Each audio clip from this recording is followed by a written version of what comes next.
My name's Sally. I'm going to be sewing a Simplicity Rag Quilt in the Fox pattern.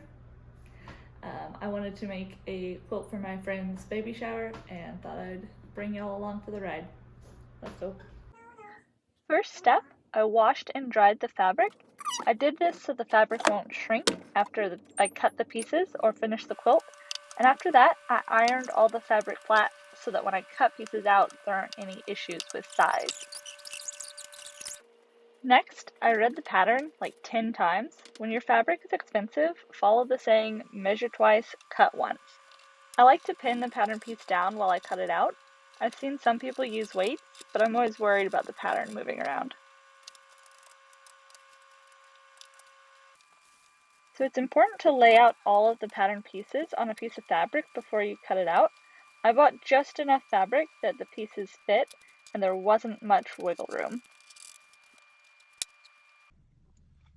Then I transferred all of the markings from the pattern onto my cut pieces of fabric.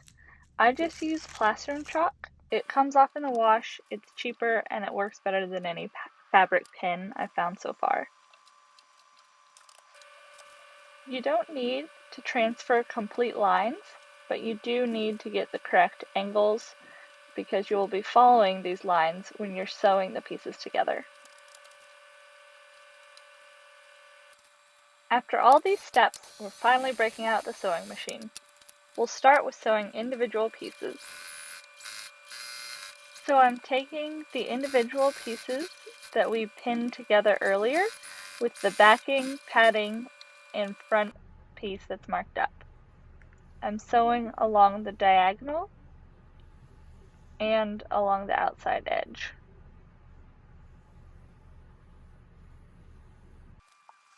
This is a good time to remind everyone that there are a lot of steps in a sewing project besides actually sewing, so enjoy this part and have fun with it.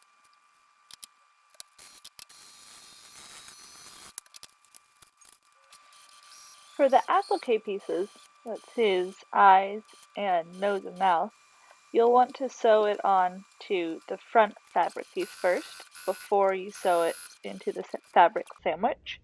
It works better this way because on the back of the head you can't see his mouth. On the eyes, I forgot to do this, and you can see his eyes on the back of his head.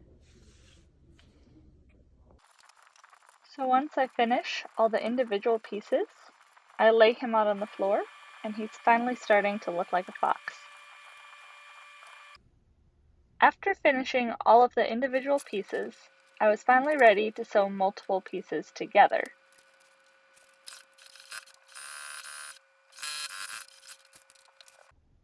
As you can see, this leaves two seams on either side.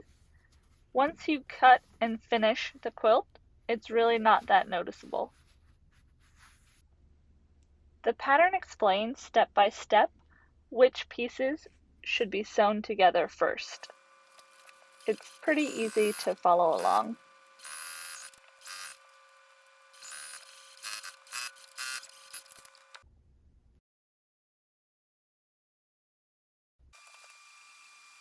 Some of the pieces can be difficult to sew together, especially around curves, so I like to make sure I pin everything down beforehand to make it match up. Next up, we're going to do the step where the quilt gets its name. I just cut little slits along all of the exposed edges.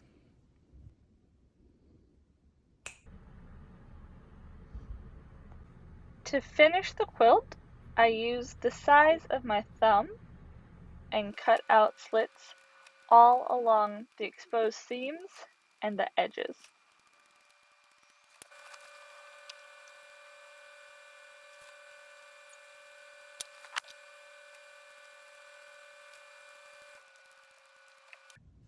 The quilt is now ready to be thrown in the wash, and when it comes out, all of these cut edges will be transformed.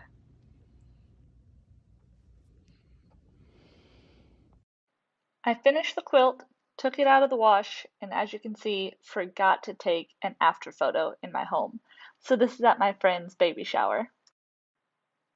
I'm really happy with how it turned out. There were some challenging moments, but I learned a lot. Simplicity has a lot of different patterns with the animal rag quilt, and I'm excited to keep sewing.